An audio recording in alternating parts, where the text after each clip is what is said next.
For USCFootball.com, I'm Keely Eure here with Dan Weber for instant analysis of, I guess, the Coliseum renovation update meeting that we just came from. It was for the media only, and we got a better sense of what the Coliseum will look like in the 2018 season and the 2019 season. Dan, what were your general impressions before we get into the details? Well, I was here a couple of months ago, and I think they're ahead of schedule. I think the field, looks more. I mean, they've gotten more of the ramp out of the way. They brought in 300 truckloads of dirt. It looks closer, to being able to, not necessarily anywhere near like you could put a game on it, but they put the 8 boxcar size or trailer sized press boxes that are down that are going to be installed in a couple of weeks at row 45 and above. But I think they've made good progress. I mean, they're working double shifts, 20 hours a day, 2 10-hour shifts, and they're just about ready to put in the. I guess it's going to be about 8,000 brand new seats that are going to go below the new structure and below the press box. And it looks like they were pouring some of the final concrete. They pour the concrete in the new rows because they have deeper rows, and then they're going to, I think they create the seats in modular sections so they don't come in and put them in one at a time. I think they have them manufactured and they bring them in and they drop in a whole section of seats. So that's supposedly not going to take all that much time. I think the big worry was, could they have everything off the field and ready to turn it over to the USC's people who do all the ground, the grass work and the grounds work and all that by July 1st. First game is going to be August 15th for the Rams. Yeah. Looks like they're going to make that. Looks like they're going to be in pretty good shape for that. So that's those kinds of things look like pluses, and we saw a couple of new wrinkles that we didn't know were coming, and we can talk about those in a little bit. Yeah, but so far it seems like it's a balancing act between the Rams schedule and the USC's schedule. They definitely worked out that there will be multiple day games at the beginning of the season just because they won't have the new lights in, but those will be in for the first night game, which will be Wazoo on Friday in September. So how is that balancing act working with both teams? Well, I think the good news is you're going to be playing day games. The bad news is maybe if you're in the press box, and these are enclosed trailers, someone did ask about will they be air conditioning because we all remember the Western Michigan game, and my first game that I ever covered here was just happened to be working in Chicago and covered the Purdue where the Purdue USC game with a kickoff. It was 100 degrees at kickoff, so you don't want to be here at 100 degrees at kickoff. And if you're in a trailer, enclosed trailer, you probably really don't want to be here. So that'll be it. So the balance is you don't need the new lights. I think the new lights are going to go. From what we understand, they're taking down the light towers and putting them on the top of the new tower.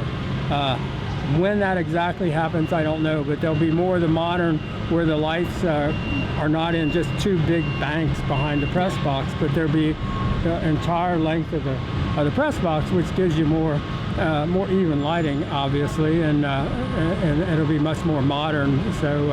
So we got to see some of that. Yeah. Between the 2018 season and the 2019 season, it seems like the upcoming 2018 season is going to be the most challenging for everyone involved, especially when it comes to parking.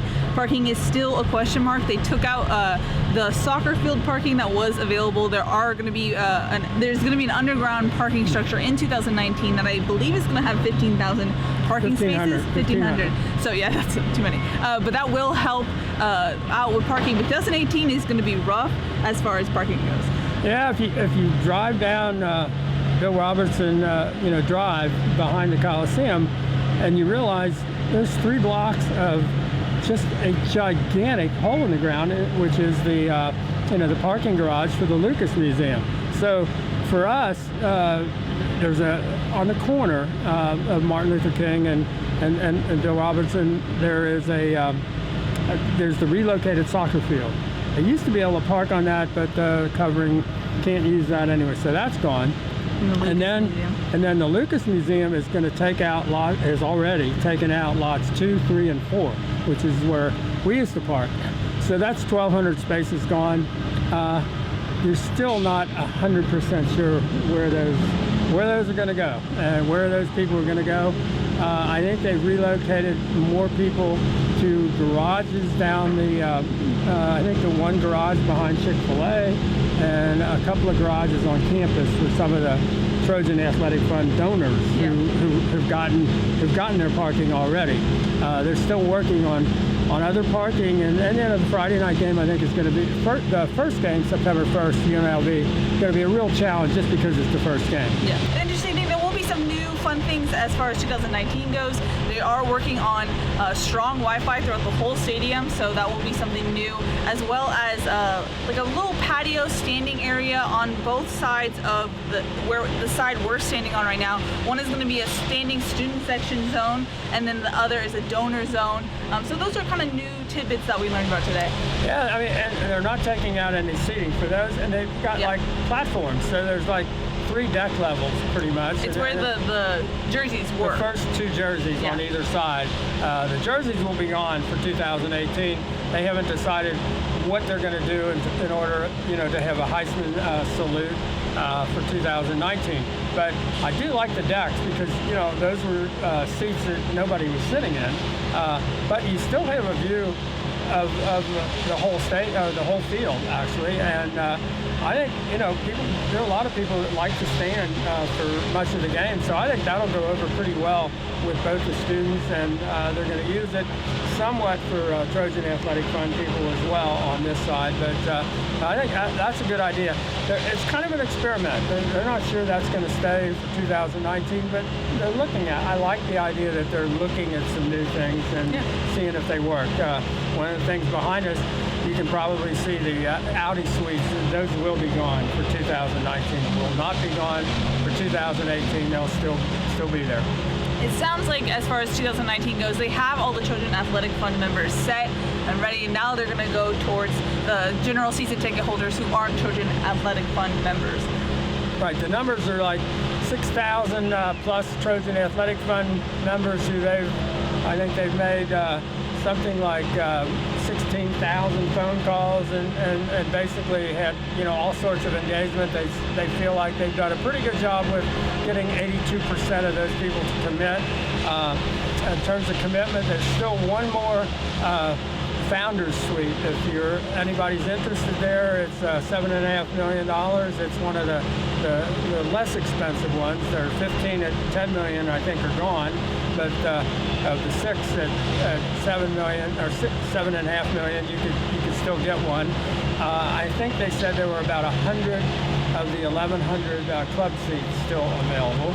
So they do have some, but they've made really good progress, and they have upped the budget. We're told now it was $270 million. It's $300 million now, but they also have the additional money coming in from the United Airlines sponsorship. As far as total money raised, I think it had been $225, and now they're telling us they've raised $262 of the $300 million. So they're in pretty good place fundraising wise. There will be people who say it might not be enough money.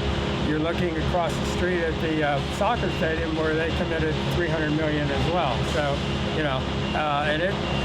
you will be surprised when you get here what a big footprint the soccer stadium has on these grounds. You realize there's not a lot of ground left. I mean, the ground is, we look around today, for example, I guess the King Tut exhibit is on. And when you look at the amount of parking for the workers and the school kids that are coming in and buses, there's almost nowhere to park today. Yeah. There's not a game today. It's an off day for sure. So it will be a challenge. You would like to say if you're coming to the 2018 season, leave early.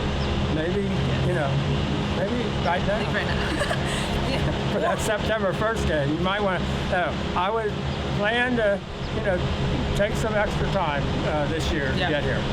It seems like they're aware of some of the issues that might arise. They said that they're trying to create a positive narrative around the renovations. What do you think? They seem a little self-aware that there will be some panic among fans. It's a difficult challenge when you're trying to renovate a whole stadium. What was the general feel about their self-awareness today? Well, I think that's why we were here, and that's why they were here, because they know the next step is they go from the 6,000 Trojan Athletic Fund people that they were contacting, and they know that, those people were apprehensive and nervous about, what's going to happen to our, our tickets and our seating, and, do we get to sit next to the guys we have always sat next to, and all that kind of thing. And I think they get a little bit of a pass because they took out all those seats and they're doing a lot of construction, and everybody's going to say, okay. But by 2019, and for 2018, no regular season ticket holders apparently, unless you were in the footprint of the 10,300 seats that they took out for the power structure, you did not lose your seat. But for the coming year, those people now all have to be reintegrated. They have to completely redo the seating plan. Yeah. And they've got 9,000 plus season ticket accounts, one of which has been in a family for 70 years. Now you're dealing with those people. And some of the seats, for example, are going to require a $200 donation. A couple of sections on either side in the curved end are now Trojan Athletic Fund required $200 donation or whatever. Yeah. And if you don't, feel like you want to make that donation, then you'll move to somewhere else higher up. But you do get a credit, I guess, of like $100 credit on your tickets. So it's not a big difference, but there will be some differences. And I know they've created a website and where you can see who the person handling your account is and who you're going to be talking to, and you can create your appointments to talk and to work it all out. I mean, I think they've done as much as you can do with what they have to deal with. And you've been to pretty much every meeting. You've known about this for a while. What were your takeaways now at this meeting about this renovation project? Well, they look less defensive and more comfortable. This is what it is. I mean, we're started. And I still think there is a way to, save this going forward. We'll see if we can get some people to really take a serious look at it in terms of. I think the biggest damage they did was when you take out, as Steve Lopes said today, those were the best seats in the place. So you took out 10,300 of your best seats. Talking to one of the leading stadium architects in the country, I said, ask him to evaluate this plan. He said, it's really hard. Nobody's ever done this before. Nobody's ever taken out their 10,000 best seats. Don't see anybody ever doing that. Yeah. So the wind's in their face a little bit in terms of, now they're having to make up ground, and they're trying hard. I think the construction is going well. They're trying some new things. That's going well. It's much more expensive to do Wi-Fi, for example, on a Coliseum Bowl because there's no overhang. So there's nowhere you got to drag in cable and put it in, right in the seats. So they're doing that. They're doing lots of things and trying to talk to everybody. And I think that might be one of the worst jobs in the whole world, would be to be the USC person that has to call everybody up and say, here's the deal. Because they don't have as many seats to sell you, and they took out many of the best seats. So it's going to be a great deal, I think, for the the founders, and a great deal for the people in the club seats. But how it works for the rest of the stadium this is going to be an interesting year. And this is why, for every kind of reason, the second and third weeks at Stanford and at Texas you can't even describe how much that means to this USC football program going forward. I mean, that's when people are going to be trying to be selling seats for 2019.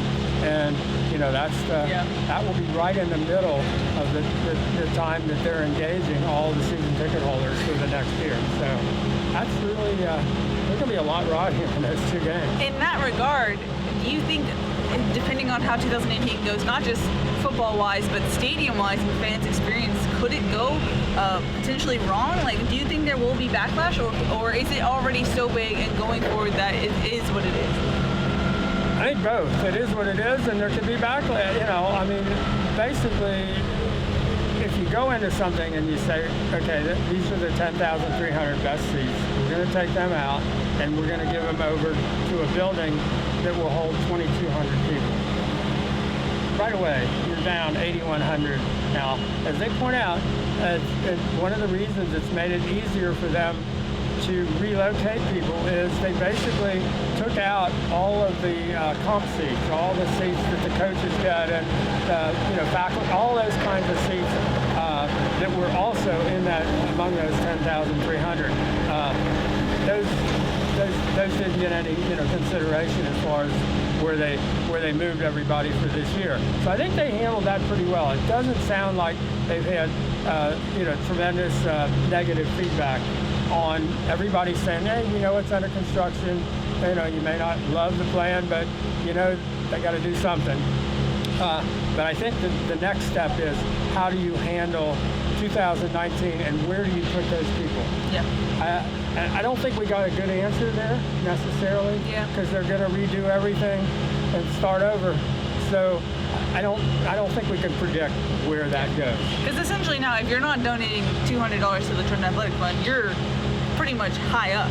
You're higher up. And I don't know which is better. I mean, to me, I don't know if I'm in the end zone, I might like a little more height than closer. I mean, I know they're telling us, for example, we're closer to the field.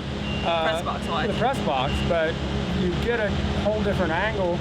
And next year we're going to be as high as we were, but we're also going to be much closer, like close to 100 feet closer to the field, which in that allows you to see the tops of the players' helmets as they run around, but you don't necessarily have that angle to get the full body view. So it'll be an interesting, I mean, for those of you who've covered hockey, where you cover it from a press box at the top of a hockey arena, you do see a lot of helmets, but you don't necessarily see the full action because you're looking down on it. So I don't know if that's a good thing or a bad thing, and we won't know probably till we get in. Yeah. But how that's exactly going to look from where it is, because it's most stadiums where you're that high, you're not that close.